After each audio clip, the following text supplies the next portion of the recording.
국민의힘 2차 경선 진출 후보자 4명에 대한 릴레이 인터뷰. 오늘은 마지막 순서입니다. 홍준표 후보 모셨습니다. 어서 오십시오. 안녕하세요.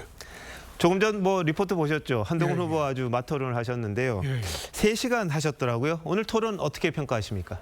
평가라기보다도 우리 경선하는 목적은 이재명 후보 잡을 사람을 이제 뽑는 선거입니다. 네. 그래서 당원들이 좀 많이 봤으면 했어요. 이재명 후보가 토론 잘하거든요.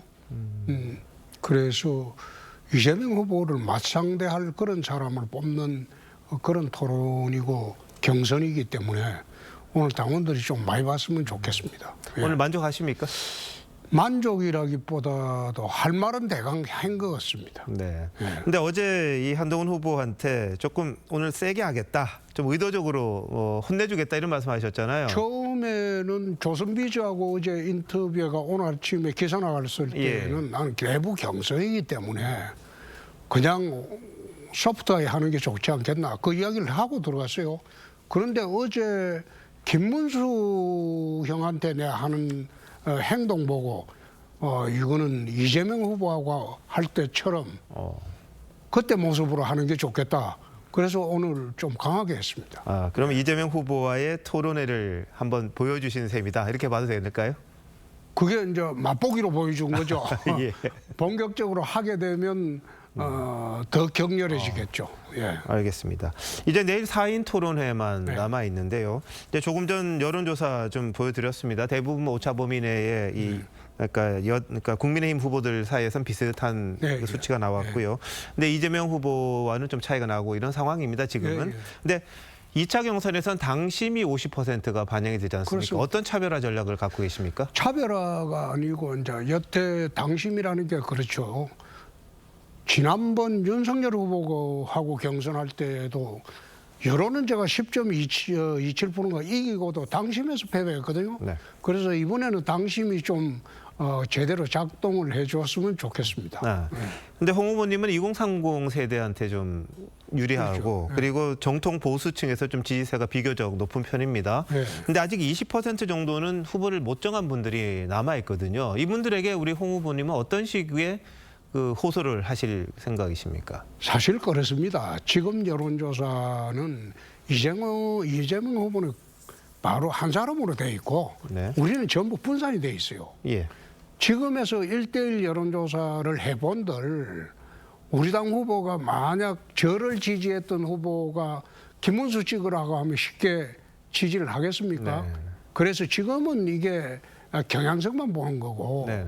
단지 이제 탄핵 직후라서 이 정도 나오는 것만 해도 정말 감사하다 이런 생각이고 네. 보면 만약 우리 후보 중에서 이제 비건이 탄생하고 네. 또 한덕수 이제 파고를 넘고 그러고 난 뒤에는 지지율이 아마 박빙으로 가지 않을까 그렇게 생각합니다. 자, 뭐 한덕수 권한대행 이야기 나왔으니까 그런데요. 사실 처음에는 근데 비상식적이다 이런 말씀하셨잖아요. 그렇습니다. 그러다가 이제 단일화에 대해서는 좀 생각할 수 있다 이렇게 네. 얘기를 하셨는데 네. 바뀌셨다고 봐야 됩니까? 아니면 어떻게 그게 될까요? 처음에는 난 비상식으로 봤죠. 중립내각으로 선거 중립내각이 되어야 되는데 네. 지금 심판이 선수로 나오려고 하니까 좀 이상하다. 네. 그리고 지금 중차대한 시점인데 지금 그걸 자리를 박차고 나오면 되겠냐? 나는 비상식으로 봤죠. 그런데 자꾸 이제 우리 당원과 국민들께서 한덕수를 뛰어넘지 않고 어떻게 이재명을 이기겠느냐. 그 말이 많이 나오는 바람에 근데 좋다. 그럼 또 해보자.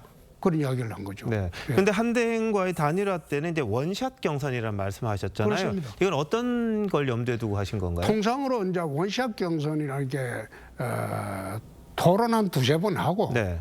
그 다음에 이제 국민 상대 여론조사 경선이 그게 이제 노무현 후보 때 하던 그 방식일 겁니다. 정몽준 예, 정몽준 예, 예. 후보하고 그 방식밖에 없죠. 아, 그런가요? 예. 자, 그런데 그렇게 되면 제3후보가 있습니다. 이준석 후보가 지금 개혁신당 후보로 나와 있는 상황인데 그 같이는 지금 힘들잖아요. 불가능하잖아요. 만약 그 한덕수 대행이 다음 주에 출마를 한다 손 치더라고요. 그래 되면 이제 거기서 한 사람이 나오고 그 다음에 그 사람이 또 이준석 후보하고 단일화를 해야 되겠죠. 빅텐트에 대한 생각은 여전히 있으신 거고요. 그렇습니다. 근데 지금 뭐 한동훈 후보 같은 경우에 이렇게 이야기를 하더라고요. 민주당의 비명계 또 대선에서 이기면 이재명 후보 측도 다 껴안겠다. 이 부분에 대해서 좀 비판적으로 이야기를 했던데. 그거는 나는 좀 이상하게 생각하는 게 여태 지난 3년 동안 윤석열 한동훈 체제가 왜 지금 이래 됐습니까? 야당의 실체를 인정 안 했기 때문이에요. 지금 우리가 내가 대통령이 된다 가정합시다. 네. 국회 192석이에요. 지금 대통령 권력이나 국회 권력이나 비등합니다. 그런데 그 국회하고 소통하고 그다음에 타협하고 협상 안 하고 나라 운영이 되겠습니까? 안 해온 바람에 지난 3년 동안 나라가 엉망이 된 거 아닙니까? 네. 그거는 달라요. 나라 안정시키기 위해서는 야당 실체 인정하고 야당의 몫을 주고 그리고 야당과 대화, 타협, 소통을 해야지 나라가 안정됩니다. 네. 예. 자, 어제 이제 윤희숙 여의도 연구원장이 정강정책연설에서 이 계엄이라든지 이 탄핵에 대해서 사과를 했습니다. 네. 그 부분에 대해서는 공감을 하시죠. 그렇습니다. 근데 다만 임기에 대해서는 뭐 동의를 못 하시는 것 같더라고요. 임기에 대해서는 나는 그런 식으로 자기적인 것을 하는 거는 나는 동의하기 어렵습니다. 네. 예. 자, 그럼 윤희숙 원장이 이야기한 부분 중에 당이 좀 더 국민들에게 이번 사태와 관련된 부분들에 대해서 좀 후보로서 더 좀 진솔하게 더 다가가실 생각은 없으십니까? 그거는 이제 후보가 된 사람이 네. 그렇게 해야 되겠죠. 후보님은 생각이 있으신 거고. 그렇습니다. 예. 네. 자, 그리고 이재명 후보와의 이제 대척점에서 우리 홍 후보님이 가장 강하다 이렇게 이야기하실 수 있는 부분은 어떤 부분입니까? 나는 더러운 짓 안 했죠. 깨끗하죠. 예. 중범죄자가 다스리는 나라가 돼서 되겠습니까? 국민들한테 한번 물어보십시다. 그거. 제가 후보가 되면 이재명의 나라, 홍준표의 나라 그걸 비교해놓고 내 국민들한테 한번 물어보겠습니다. 네. 이재명이가 되면 이런 나라가 되고 홍준표가 되면 이런 나라가 된다. 누구를 선택하시겠습니까? 그게 정권 연장, 정권 재창출, 교체 그런 프레임 아니에요. 네. 홍준표의 나라냐 이재명의 나라냐 국민들한테 이제 한번 선택해 보시라는 겁니다. 그거는 나는 지금 생각이 좀 달라요. 네. 언론에서 지금 여론조사하고 있는데 정권 교체, 정권 재창출 그거 하면요. 네. 정권 교체를 원하는 게 압도적으로 많을 수밖에 없잖아요. 예. 근데 교체를 하는데 제 생각은 그래요.